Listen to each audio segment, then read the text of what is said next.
రంగారెడ్డి జిల్లా Badangpet corporation mayor Chigurintha పారిజాత Narasimha Reddy PCC ప్రధాన కార్యదర్శిగా ఏఐసీసీ నియమించడంతో వారు హర్షం వ్యక్తం చేశారు. తనపై నమ్మకం ఉంచి పీసీసీ ప్రధాన కార్యదర్శిగా నియమించడంతో కాంగ్రెస్ పార్టీ అభివృద్ధికి తన సహాయశక్తులతో కష్టపడతారని హామీ ఇచ్చారు.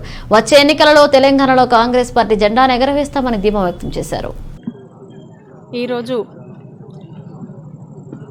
మరి ఏఐసీసీ అధ్యక్షుడు మల్లికార్జున ఖర్గే గారి నేతృత్వంలో మన ప్రీతమ నాయకుడు రాహుల్ గాంధీ గారి ఆశీస్సులతో పిసిసి అధ్యక్షుడు రేవంత్ రెడ్డి గారి సూచనల మేరకు ప్రదేశ్ కాంగ్రెస్ కమిటీలో జనరల్ సెక్రటరీగా నన్ను అపాయింట్ చేసినందుకు ప్రత్యేకంగా మల్లికార్జున ఖర్గే గారికి అలాగే రాహుల్ గాంధీ గారికి అంతేకాకుండా రేవంత్ రెడ్డి అన్న గారికి ప్రత్యేకంగా హృదయపూర్వక ధన్యవాదాలు తెలియజేస్తున్నా. మరి సోనియా గాంధీ గారి నేతృత్వంలో ఒక మహిళ అంటే ఎలా ఉండాలి, ఒక మహిళ సాహసోపేత నిర్ణయాలు ఎలా ఉండాలి, ఎలా ఒక పనికి కట్టుబడి పనిచేయాలనే ఆమె ఆశీస్సులతోటి ఈరోజు తెలంగాణ అంటేనే చెప్పుకునే మనము టీఎస్ తోటి స్టార్ట్ అయిన ప్రతి ఒక్క వర్డ్కి సోనియా గాంధీ గారి కృతజ్ఞత మనకి ఖచ్చితంగా ఉండాలి. అందరూ కూడా ఒప్పుకోవాల్సిన నిజం.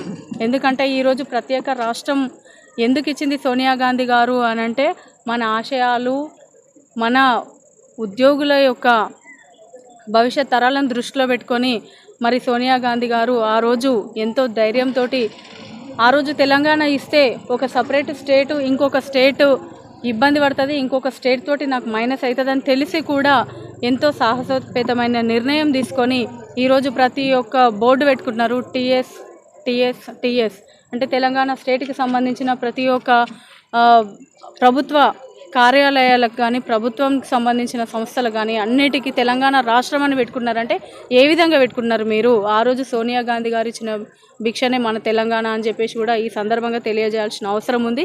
మరి రేవంత్ రెడ్డి అన్న గారి ఆధ్వర్యంలో రేవంత్ రెడ్డి అన్న గారి ఆశీస్సుల మేరకు ఆయన అడుగులో అడుగు వేస్తూ మరి ఆయన ఆశయాలకి తన సిద్ధాంతాలకి కట్టుబడి పనిచేస్తానని చెప్పేసి ఈరోజు నా పైన నమ్మకం ఉంచి నాకు ప్రదేశ్ కాంగ్రెస్ కమిటీలో జనరల్ సెక్రటరీగా అపాయింట్ చేసినందుకు అన్నగారికి హృదయపూర్వకంగా ధన్యవాదాలు తెలియజేస్తున్నాను. కమిటీలో ఉన్న సభ్యులందరం కూడా ఐక్యతతోటి పనిచేసి ప్రతి ఒక్క ప్రభుత్వ సంక్షేమ పథకాలని గతంలో కాంగ్రెస్ ప్రభుత్వం ఇచ్చినటువంటిని గడప గడపకు చేర్చాల్సిన అవసరం మనకుంది.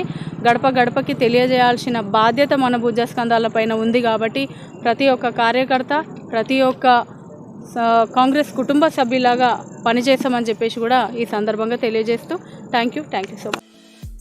ఈ వీడియో మీకు నచ్చితే లైక్ చేయండి, షేర్ చేయండి, మా ఛానల్ని సబ్స్క్రైబ్ చేయండి.